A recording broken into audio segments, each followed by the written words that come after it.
your win is not always your win. And what I mean specifically by that is your WIN is not always your WHEN. You may want something to happen at one time, and it may be in the books for it to happen to you, but it's not always at the time you want it to happen. And so to continue to walk regardless, just take the walk and be comfortable with the journey.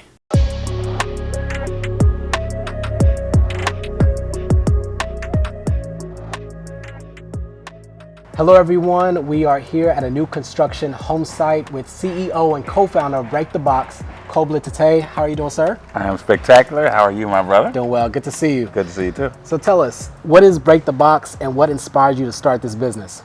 So Break the Box is a home ownership platform for young minority professionals here in Austin. I started when I was in the Urban League. So I was the Urban League Young Professionals president here in Austin, Texas. Saw a lot of young professionals who looked like us moving into the city. And I was like, there's got to be a way to get us to want to purchase houses here. You got the psychological aspects of things where things don't feel welcome, or you don't feel like this is a home for you.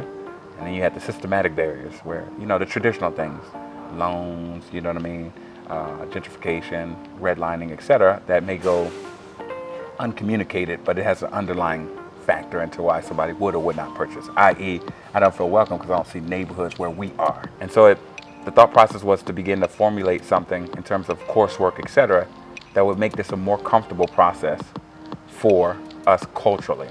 And if you being an educator know that things have stickiness when there's cultural references to it.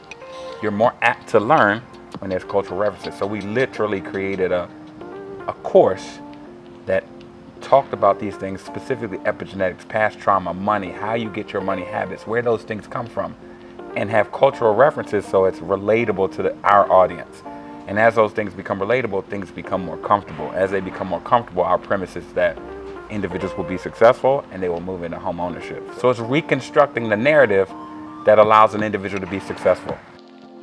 So right now in this area, we're in an opportunity zone area. Yeah. How does Break the Box utilize opportunity zone funds to kind of benefit aspiring home buyers? So we are an opportunity zone fund. So the for-profit side is a fund. So what we do is we take investor dollars and purchase a house like this. And then we would tell you, hey, you can live in this house for below market rent as long as you're an apprentice. So as you're going through the process of home ownership, and we're supporting you through that process and taking our coursework, etc., now you're in the space that you would be in. So you begin to visualize where you're going to be. You're paying less money, so you're comfortable. You're with someone else, because ideally we would have two people in each home. You're with someone else who's trying to accomplish the same thing you are. It's a on the low, you build a community right there. Right. And now you have two people aspiring to do this thing, and now you know you've graduated, and you were like, yeah, I remember them. You all are probably more than likely friends now. Right. And now you and Robin both have a home, whether it's here or somewhere else, and then now you know it's a pattern. It's Right. something that everybody does.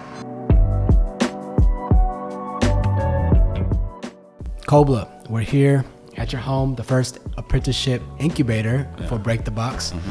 Now for somebody that's watching that is an aspiring home buyer and they want to kind of take that first step with Break the Box, can you tell me a little bit about what that step-by-step process is for that first-time home buyer? Yeah, so an individual, they would go to our website, or they would go to our site, they would see it, and then we would do an introductory interview. When we do an introductory interview, after that we would do personality assessment, background check, etc., and then we would say, yeah, this is a person, so they would get approved. Once they're approved, they would go through an apprenticeship. So we offer an apprenticeship because ideally we're going to give you a body of information that allows you to segue into home ownership. Once they do that, they would be approved and they would go into either one, they would be into a home that we own. And so they would be in that home, pay below market rent, go through the apprenticeship. And when they graduate, they would graduate into their own home for no money down, no closing costs. The other alternative to that is an individual stays in that apartment and we subsidize their rent so that it's below market value. They save, they go through the same apprenticeship, same thing, they graduate. It's just not in a property that we own. And so those are the two ways that individuals can go from point A to point B and segue into home ownership.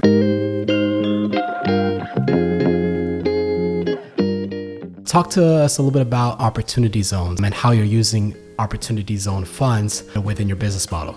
Traditionally, those areas are areas where at least 30% of the population was below the poverty line.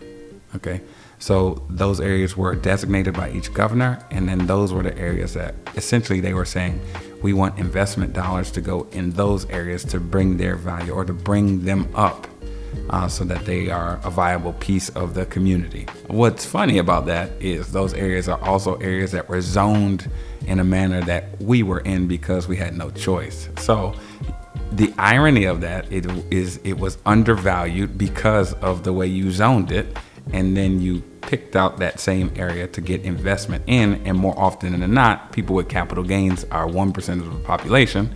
So now it's undervalued. I come in as an investor and I put money into it, so I get a gain because it's already undervalued. I raise the value, I make money, and it could help the community. And there are a lot of circumstances where it doesn't help the community, but I made my money and then I move on with life. So it's an interesting microcosm of like economies. And the reason why it's undervalued is because of the way that it was zoned. And so that's the funny part about it. So if us as a community from the outside looking in are like, oh, they're just reinvesting in our community, gentrifying, etc., which could be true, but it's also an opportunity for us to utilize the same mechanism to not only let an investor benefit, but then also let the community benefit. And that was one of the reasons why we came up with Break the Box. What would you say are some practical tips and tools that aspiring home buyers within the Break the Box business can be in a place where they feel like they are ready to buy their first home? Finding that real estate agent or that lender that you're comfortable with.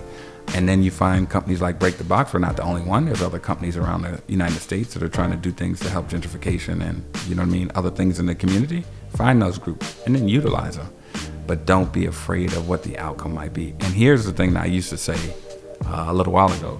Your win is not always your win. And what I mean specifically by that is your WIN is not always your WHEN. You may want something to happen at one time, and it may be in the books for it to happen to you, but it's not always at the time you want it to happen. And so to continue to walk regardless, just take the walk and be comfortable with the journey and continue walking. And if you get comfortable with that journey, then you're always on the journey. You love the journey, and the journey nets the outcomes that you want. And then you get the outcome, you know that it's still a walk, and continue to walk that walk no matter what comes in your pathway. And more often than not, I would venture to say that you're going to be successful. That's how houses are broken down. So you start walking in houses, you can read them like a book. And this is a perfect example of a book to be read. Ideally, a book that someone that looks like us is living in. There it is. Yeah. There it is.